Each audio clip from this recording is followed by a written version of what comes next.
బంగారీ. జాన్సమ్మా. పర్వాలేదే. కోర్సులో చేరిన 2 రోజుల్లోనే నీ ఇంగ్లీష్ ఇంప్రూవ్ అయ్యింది. గుడ్.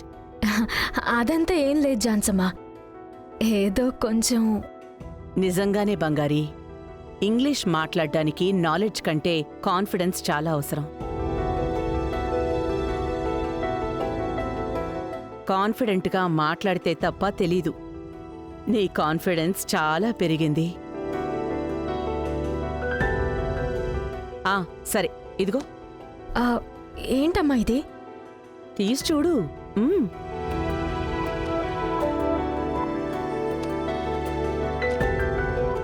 ఏంటి జాన్సమ్మా ఇది? రేపు ఒక ముఖ్యమైన సమ్మిట్ ఉంది. దానికి నువ్వు, నేను, రవి ముగ్గురం వెళ్తున్నాం. అందుకే నువ్వు మంచి డ్రెస్ వేసుకోవాలి కదా. ఇది నేను తీసుకుంది. ఇది నీకు చాలా బాగుంటుంది. ఇదే నువ్వు రేపు వేసుకుని రావాలి. ఝాన్సీ ఫుడ్స్ వారసురాలని అందరూ చూసి అద్దిరిపోవాలి. అలాగే జాన్సమ్మా. సరే.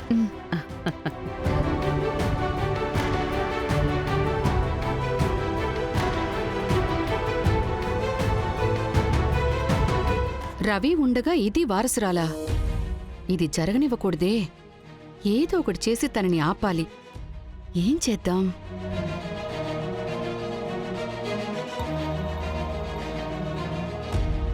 మీనా, ఏంటి ఏదో దీర్ఘంగా ఆలోచిస్తున్నావు?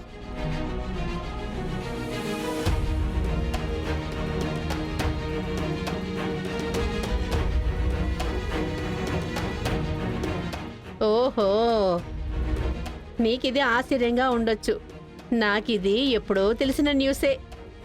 ఆల్రెడీ అందరికీ బంగారిని ఈ ఇంటి వారసురాలని చెప్పి పెట్టేశారు. ఇప్పుడు ఇంకో చోట చెప్పబోతున్నారు, అంతే కదా? నేనిన్ని రోజులు ఇదంతా పట్టించుకోకుండా ఉన్నాను. దీనికి మించి నేనిదంతా భరిస్తూ ఉండలేను. సరే, ఇప్పుడు నువ్వేం చేయబోతున్నావు? తనని వెళ్ళనీకుండా చెయ్యాలి. నేను దాని గురించి ఆలోచిస్తున్నాను.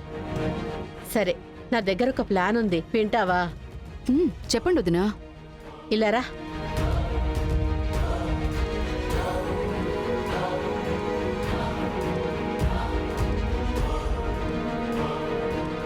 ఓకేనా? సూపర్ వదినా. ఇది చాలు, ఇక నేను చూసుకుంటాను.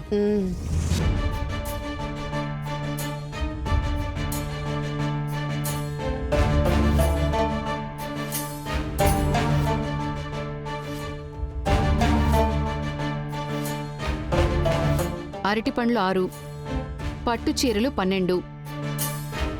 తర్వాత పూజ కావాల్సిన సామాన్లంతా చెప్తున్నాను, రాసుకో. టెంకాయలు రాసుకో. తర్వాత అగరబత్తీలు. ఏంటి మీనా, ఏదో పెద్ద లిస్టే రాస్తున్నట్టున్నావు.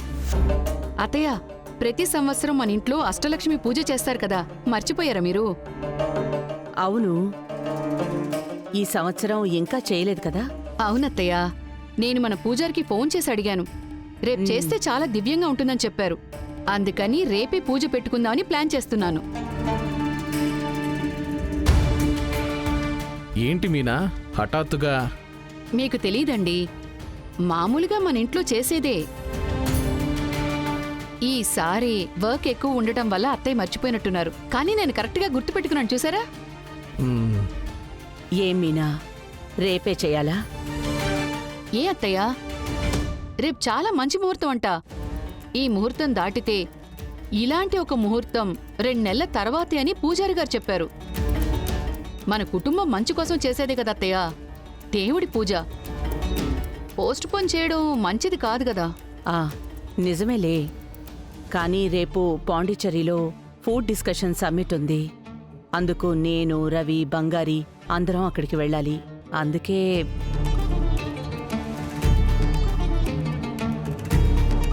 మీరు లేకుండా ఎలా అత్తయ్య పూజ చేయగలను? ఈ పూజకు అందమే మీరు కదా. అక్కడికి కావాలంటే మరొకసారి వెళ్ళండి అత్తయ్య. మీరు పూజలో ఖచ్చితంగా ఉండాలి. నేను లేకపోతే ఏంటి మీనా? నా కొడుకు జయరాం ఉన్నాడు, నా కోడలివి నువ్వు చేస్తున్నావు. నా తరపున నువ్వే కదా అంతా చూసుకునేది. మీనా, నువ్వు చెయ్యాల్సింది చెయ్యి. పూజ చాలా బాగా జరగాలి. మేము ఈ సమ్మిట్ చూసుకుని వచ్చేస్తాం. అత్తయ్య, ఇంట్లో పూజ జరుగుతున్నప్పుడు ఇంటి కోడలు లేకపోతే చాలా తప్పవుతుంది అత్తయ్య. బంగారం ఇక్కడే ఉండనివ్వండి అత్తయ్య. మీరు కావాలంటే రవిని తీసుకుని వెళ్ళండి. ఆ, లేదు మీనా, బంగారి కూడా రావాలి. అది బంగారికి చాలా ముఖ్యమైన సమ్మిట్. అత్తయ్య, బంగారికి పెళ్ళయ్యాక ఇంట్లో జరిగే మొదటి అష్టలక్ష్మి పూజ ఇది. ఇందులో తను లేకపోతే ఎలా?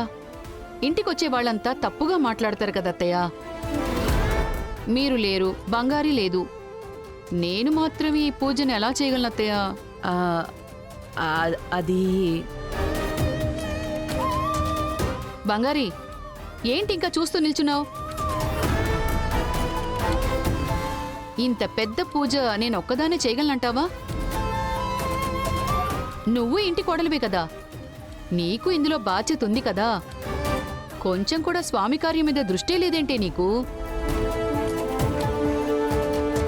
ఇలాగేనా ఒక కోడలుండేది? నువ్వు అత్తయ్యకి నచ్చ చెప్పు. ఆ, జాన్సమ్మా, ఆ, నేను ఇంట్లో అత్తయ్యతోనే ఉంటాను. మీరు రవి సార్తో వెళ్ళేసి రండి. జాను, ఆయన బంగారిని చెప్తుంది కదా, రాజాను మనమే వెళ్ళేసొద్దాం. సరే బంగారి, నేను ఈ పూజకు కావలసిన పనులన్నీ చెప్తాను. అన్నీ నోట్ చేసుకో, ఏది మిస్ అవ్వకూడదు, సరేనా? సరే అత్తయ్య. మనం లిస్టు రాసామే, ఆ పేపర్ ఇలా ఇవ్వు. ఇందులో రాసున్నవన్నీ బంగారికి చెప్పు.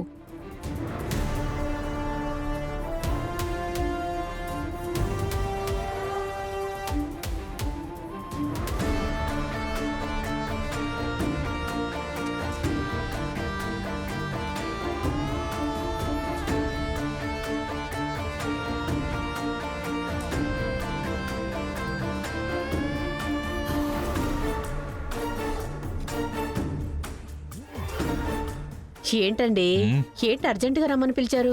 అమృత, జరుగుతున్నదంతా గమనిస్తున్నావా నువ్వు? నేను చూస్తూనే ఉన్నానండి. మనం చెప్పిన దానికంటే ఎక్కువగా మీనా బంగారి మీద విరుచుకు పడిపోతోందండి. ఆ బంగారి మీనా దగ్గర ఇరుకొని గింజుకుంటోంది. అది కాదు అమృత, తను మీనాని లెఫ్ట్ హ్యాండ్తో డీల్ చేసేస్తుంది. తనకి ఇది అసలు పెద్ద కష్టంగానే అనిపించదు. తను హర్ట్ అయ్యే ఒకే విషయం, రవి తనని రిజెక్ట్ చేయడమే. ఏమండి, రవి కూడా వాళ్ళ నాన్న బర్త్డే నుంచి సరిగ్గా బంగారి మొహం కూడా చూసి మాట్లాడటం లేదు.